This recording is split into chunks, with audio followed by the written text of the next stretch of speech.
What's up, everyone? It's the real DJ Red with two D's. Welcome to the channel. If you have not subscribed to my channel, please do so. I am coming up to 1,000 subs, and I want you to be a part of it with me. I'm currently at 967 at the time that this video was made, and I thank each and every one of you that has subscribed to my channel. If you like my videos, go ahead and leave some thumbs up. The more thumbs up you leave, the more content I can put out, the more that you'll get them. Again, subscribe to the channel and make sure you hit that notification bell so every time I do start putting up these videos again, like I'm doing this one, you'll be the first to be notified about it. So today we're going to get ready to go over the PV amplifiers, the IPRs. Yes, I got to talk about these again. Specifically, the 5K, PV IPR2 5000, as well as how do you handle certain requests for certain events? I just seen a video on it a little while ago, which I was getting ready to do one, but I'm still going to do it anyway. I'm going to put it on this one, as well as quite a few things that I have learned during these past few months. All right. So go ahead and get your favorite drink, whether it's water, tea, soda, juice, cocktail, depending on what time of the day it is. It is 5 o'clock somewhere. As far as me, I'm just sipping on some tea right now. Go ahead and get you a drink and come on back. All right.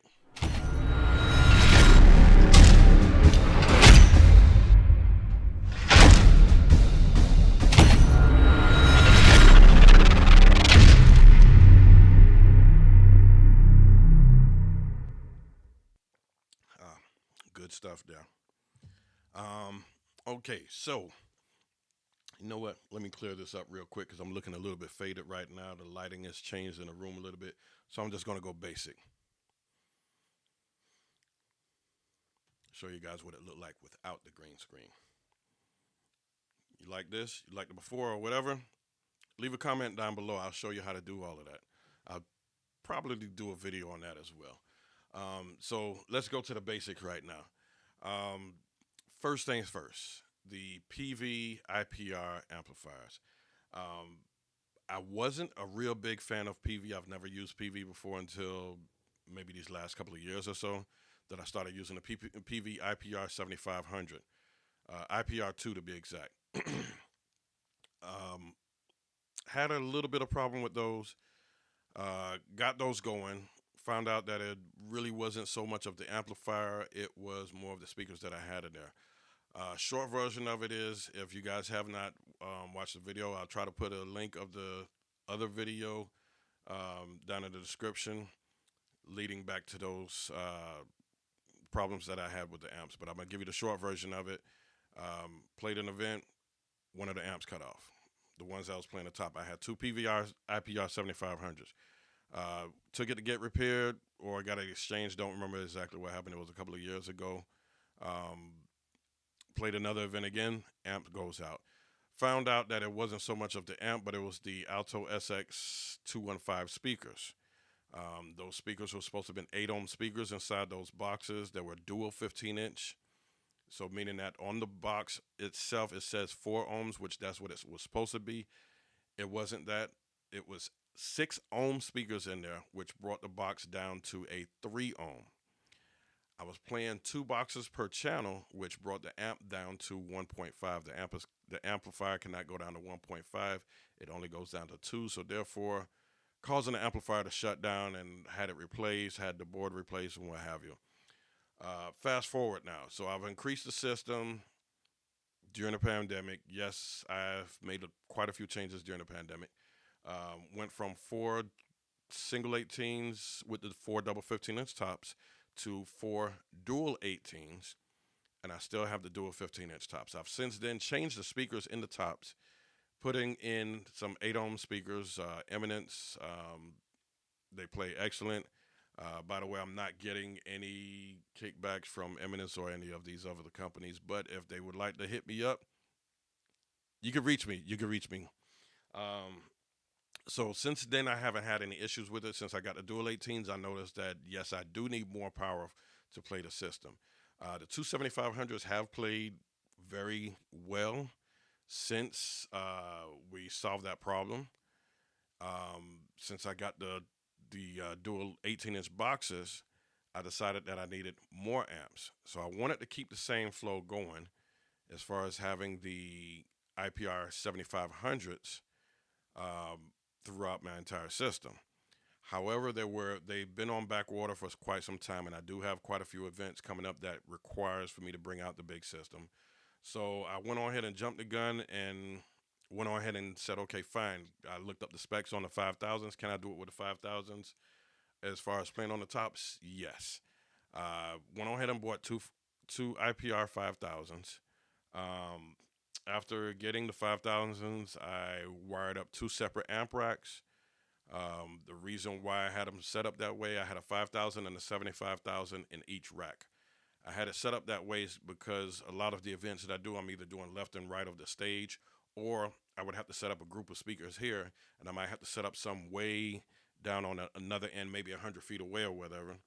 And it's easier to just run a XLR cable from one rack to the next versus running a whole bunch of speaker wire from where I'm at to the other one, to where the speakers are going to be at, rather. So I set it up that way. It makes it easier. Plus, I can also break the racks down and set them up as two separate systems. They both have drive racks in them. They both have a 5000 and a 7500 in each one. So I can set up two different venues at the same time without a problem. Um, After doing that first event, which was a book bag giveaway, it was outdoors, no problem with the amplifiers. I plugged them up in the wall and they played. Not a problem, didn't trip no breakers or anything. Amps played fine the whole time. Fast forward to Labor Day weekend, I had a big event to do. I had a big event to do that entire weekend. One in particular that I had to set up the big system again, and one of the 5000s went out. No, no warning on there or anything. Played fine for a good while, and then it went out. Got back to the warehouse a couple days later after I got some rest. Went back through the system, took the amplifier out. There was the reset button was not tripped or anything on the back. I did plug it up to see if it would come back on, and something popped inside of it. There was nothing plugged up to it at the time when I plugged it up, but something popped inside of it, and it went to smoking. So maybe a capacitor, a resistor, whatever the case is. Um, I ended up just going ahead and sent it back off to PV. I'm not even going to get into the rest of it. Send it back off to PV. So as of this date of the video, they just got it yesterday. So I will be calling them back soon, sometime today, to check and see what will be their turnaround time on it, because I do need that amplifier back almost as soon as possible, because we got Miami Carnival coming up. So expect for more videos to come out for then. Also, we are doing sound for a stage on that one as well, where I'll be probably using pretty much everything in my warehouse then. We got line arrays that are expected to come in. I'm getting those from Jay, um, but we should be pretty good on that one. We might be doing a Juve truck also. If those of you that know about Carnival and stuff like that, we will be doing both of those at the same time. So far, the stage setup for the band, we're definitely confirmed for that. We're just waiting on the okay from the truck, and then you guys are gonna see everything go to work that day. Jay got his work cut out for him, and so do I. So hopefully I get my PV amp back by then. If not, I've already got a backup plan for it. So hopefully I really would want the PV amp to fall in place for it, and we'll see from there. Next thing, um, one of my YouTube people that I do follow, Brian Reds. You can check him out. Super cool guy. Um, I believe he's up in Wisconsin. Wisconsin. I'm saying Wisconsin like there's a east. Um, he's up in Wisconsin. Very very cool guy. I've been following him for years, and he's mentioned something about someone asking one of his buddies about doing a free event. I did come across something like that before, and you guys can comment down in the bottom. Let me know if you do free events, or if you don't do free events, how do you respond to that person that might be emailing you, calling you, or texting you? How do you respond back to them as far as doing free events? Um, someone wanted me to do a free event, and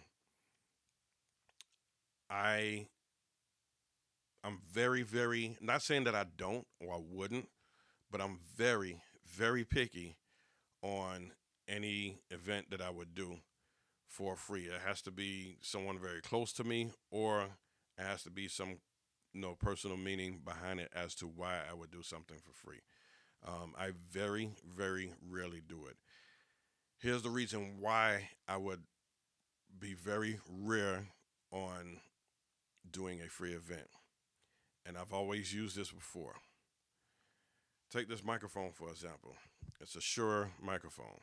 Um, this one is it's not a 58, it's a 48, but it still sounds good. If let's say you're using an SM58 microphone or even a wireless microphone, somebody grabs that mic. Let's say the mic falls, it drops. Um, no, a SM58 runs somewhere around $100 or so. If it doesn't work and the mic is not on a warranty, now you got to spend another $100 to replace that mic, all over a free event. Um, Same thing with wireless mic. Now the prices has gone up on there. If you blow a speaker or you blow a horn driver or anything like that, depending on what kind of speakers or horn drivers you're using or what kind of powered speakers you're using, anything can happen. And you're out there doing a free event and you don't have the funds to replace whatever item is broken. So now it just costs you more money to do that free event. Not only that, by the time you pack up your equipment or you get ready to leave your home or your storage or your warehouse, in my case, um, it's already costing you just by you going to your storage facility or anything like that.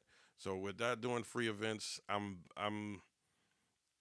very, very, like, almost totally against it because I don't know. I think people just feel you have to be a special kind of person to ask someone to do something for free. I mean, would you go to work for free? And I just can't justify myself doing a free event. It would have to be something really, really close to me for me to be doing anything like that. Um, so that's just that. I'm not even going to drag on that too much. Go ahead and get your drink. So aside from that, other things that I've learned during these times, and I'm not going to say certain words on here. One that starts with a P or the other one that starts with a C. I'm not going to mention none of those. What I've been doing these past few months, as you can see, let me go back on here. I've been learning the OBS system, which funny. Back in 2015, when someone showed me OBS, I could not get it to work for me. Aside from a little glitch over here, trying to get to work on the lighting, which I realized that I need to get another light in here. I got two right now. The other one that's supposed to be on in front of me is not on at the moment. And plus, I got the window, the shades open on the window. Okay. Don't know what's going on out here. Oh, okay. That was just fire rescue passing by. I hope someone is okay. Um, so things that I've learned how to do a setup like this with the bookshelf behind me. You see what it looked like without it. Let me switch back over again. That's my green screen behind me. Plus, I got part of the green screen right here. I'm going to get a bigger green screen to cover up this entire thing because this entire wall because I got a couple of things that I want to work on. So, you know, I've got scenes like this with the shelf behind me with the albums there, and normally when I'm live streaming, it looks a little bit better than what it is. It's because the lighting has changed right now. Um, Let me see what else I got on here. I'll just show you a couple of things that I've learned. This is another one. This is another one here that again got another cover behind me. Got my logo going along the bottom for MSC Network. By the way, you guys check me out each and every Wednesday. I will be on tonight at 8 p.m. on the MSE network. That's you can make. We made it easy for you. The MSE network .com. Once you go on there, or you could go on to megasourceentertainment.com. Once you go on there, just find my name on there, click that on, scroll down, and I'll be live. You can press play. You'll see the arrow on there for or the play in the middle of the screen. You can press play on there and get in the chat room. All right. You can check me out every Wednesday. I'm doing everything from top 40, hip hop, reggae. Uh, I do a little bit of rock. There's no limitations on my Wine Up Wednesdays. Make sure you check me out on that. You want to check out the more mellow, smooth groove type thing, you can check out my guy DJ Rich. That's my brother from another mother. You can check out DJ Rich. He's on every Saturday from 7 p.m. until you say when. So same thing with me. I'll be on tonight every Wednesday, 8 p.m. until you say when. Sometimes I go on at least until 10 o'clock. I'll give you that much. If the people are enjoying it, I'm staying on. There's been one time that I stayed on here until almost 1 o'clock in the morning. So um, just on this one. Other platforms, I've probably stayed on, I think, till like 3 something in the morning one time. We were having fun. So that's one of the things that I've learned during these last few months. As far as doing things like this here, let me cut it back off. So that's one of the few things that I've learned. Another thing that I've done also, you're looking at the controller here now. This is not the same controller that I had last year. This is the SX3 that I bought late last year. And my go to one that I take out now on a regular is the Pioneer DDJ 1000 SRT. So I have both of those now. I did have the 1000 SRT in here at first. I switched them around. I leave the SX3 in here. I take out the 1000. I feel pretty good about it now. I just wish that, and not, I don't think you guys can see them, but if you got a SX, any one of the SX or SR, and you know you have the three effect buttons up to the top on each side, I just wish that they would have had that on the 1000. I just found out the other day that the SX3 is discontinued. So as me and my brother were talking, and I mentioned that to him, he said, "Well, maybe Pioneer is going to be coming out with something else." So we hope that they're coming out with something else.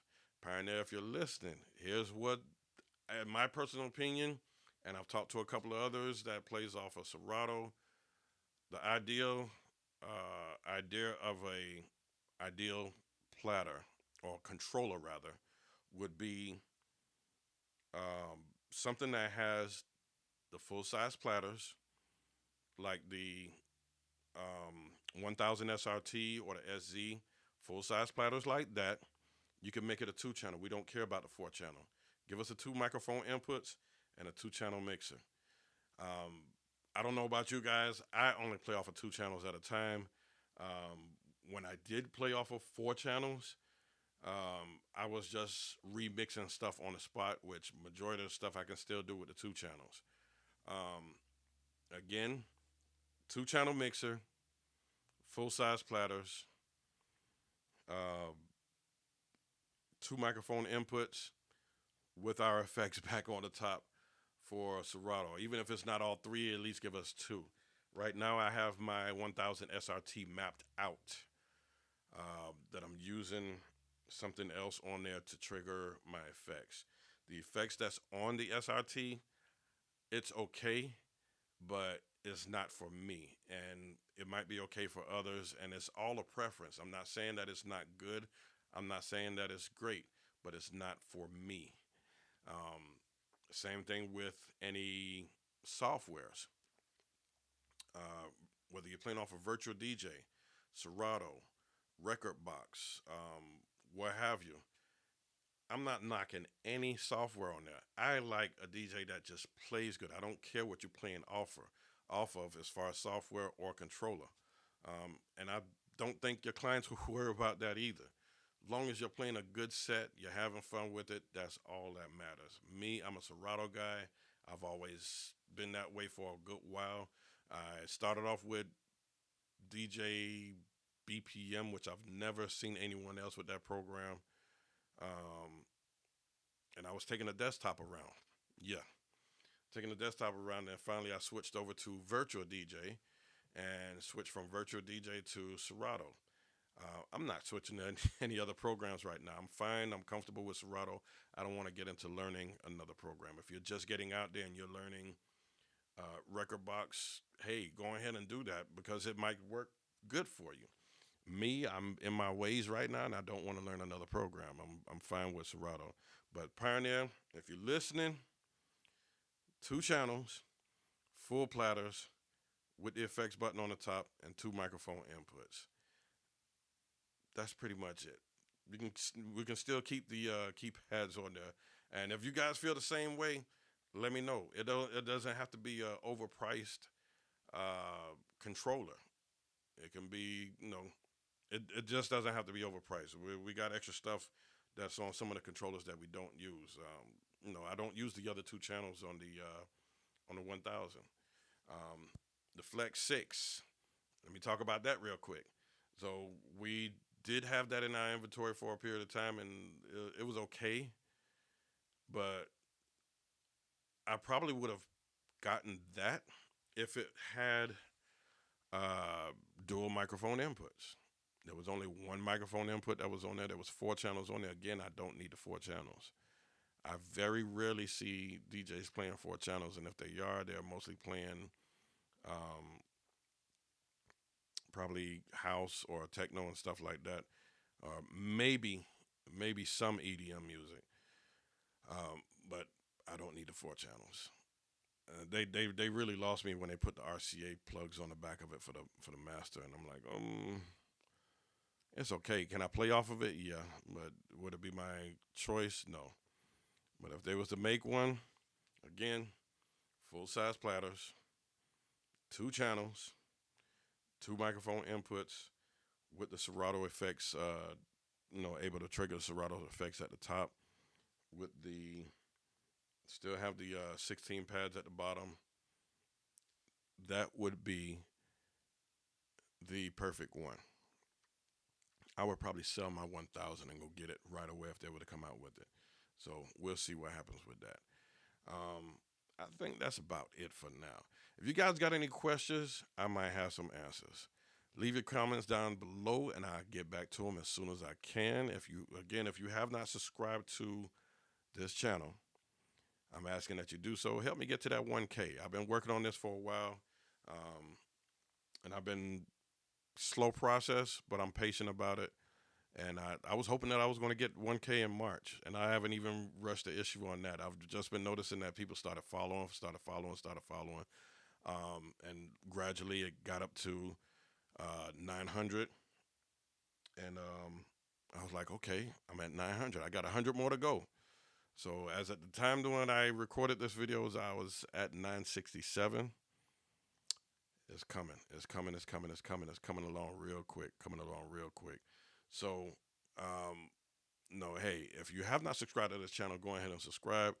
I'm going to be putting out some more videos within the next couple of days. I got a bunch of videos that I actually have been recording a lot of stuff in my phone. However, not sure what happened with the phone, but I noticed the last couple of events I recorded videos and went back to try to play them, to edit them and stuff like that. Everything disappeared. Not sure what happened. Then all of a sudden, it starts working again. So I've been testing it out, doing videos, recording them, and it's still in there. So we'll see what happened. We'll see what happened. Again, shout out to all of my new subscribers, all of you guys that just recently followed. Davey D, shout out to you.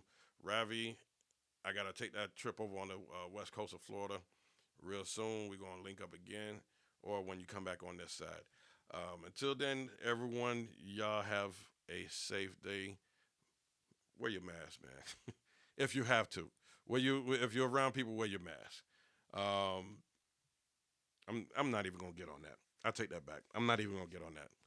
Just do you. Just stay safe. All right.